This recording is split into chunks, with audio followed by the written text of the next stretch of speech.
So you probably purchased a shotgun for home defense, and you probably got some ammunition that someone at the gun counter told you to, like, hey, get some double-aught buckshot.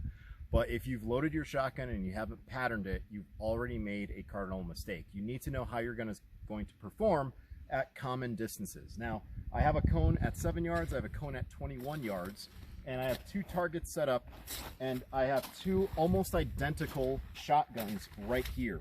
I have my shotgun that I've had modified with Vang porting, and my friend Mike's shotgun, which is basically the same exact gun, same barrel and everything.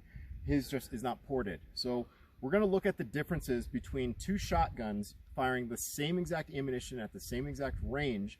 We'll go up, we'll mark the target, and then we'll push back and give you an idea of why you want to pattern your shotgun. So here we go. So we'll start with Mike's gun, and the ammo that I'm using is Winchester Ranger double-aught buck. So I'm going to load one round, and I'm going to fire it at the heart of the target, going hot. You can see already, even from this distance, that those rounds are pretty much all in the A zone, and many of them landed right in the heart. So now I'm going to use my shotgun, also 7 yards, aiming at the heart, same exact ammo. Okay, what we're going to do, I've got these guns cleared out. I'm going to walk down range and mark them.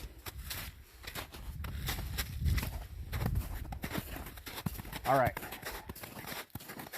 So this right here is the wad, and I'm going to circle these. 1, 2, 3, 4, 5, 6, 7, 8, 9.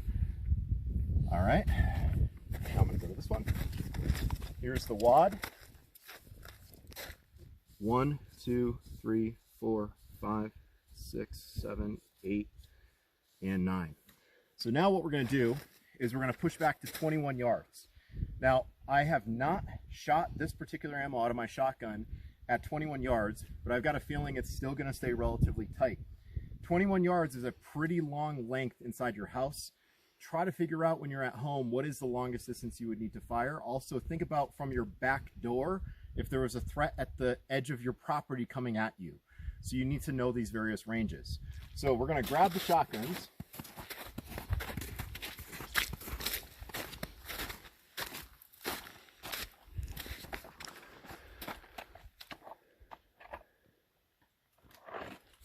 And we're going to head to 21 yards.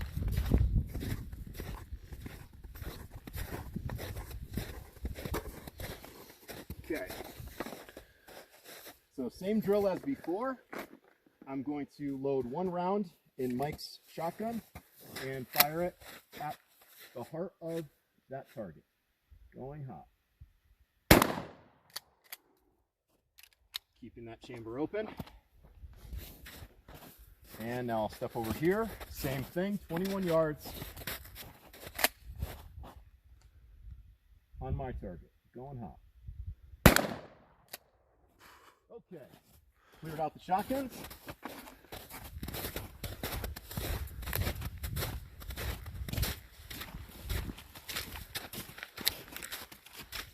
Now, I'm also going to point out something about our Fieldcraft survival targets while I'm at it here. This is your standard IPSC target, which I've met a lot of dudes over the years that are jacked, but I've never seen someone that has a neck like that. This right here is actually about the size of an average male. So we'll mark these with an X.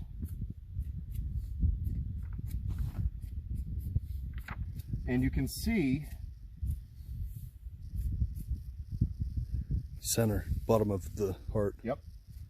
You can see, and there's one right here, you can see that this spread is pretty large. If I lowered my point of aim, right, I would have gotten here. That one could have just barely hit. We move over here, and marking with an X. And there. And that's our one flyer. So you can see that this pattern is significantly tighter. I know that that shotgun with federal flight control can go out to about 30 yards and keep everything inside of this silhouette right here. Now, why is this important? Every one of these rounds that comes out of a 12 gauge double-aught buck shell is 30 caliber, which is 9mm. If every bullet has an attorney's number attached to it, you need to make sure that you can consistently put all of your rounds on your target and not hit anyone or anything that could potentially get you into a severe legal case. So guys, please don't just rely on buying a shotgun and getting the ammo and loading it and pretending that you know. Verify where your gun is going to pattern on a target and get that data, because it could save a family member's life and protect your own.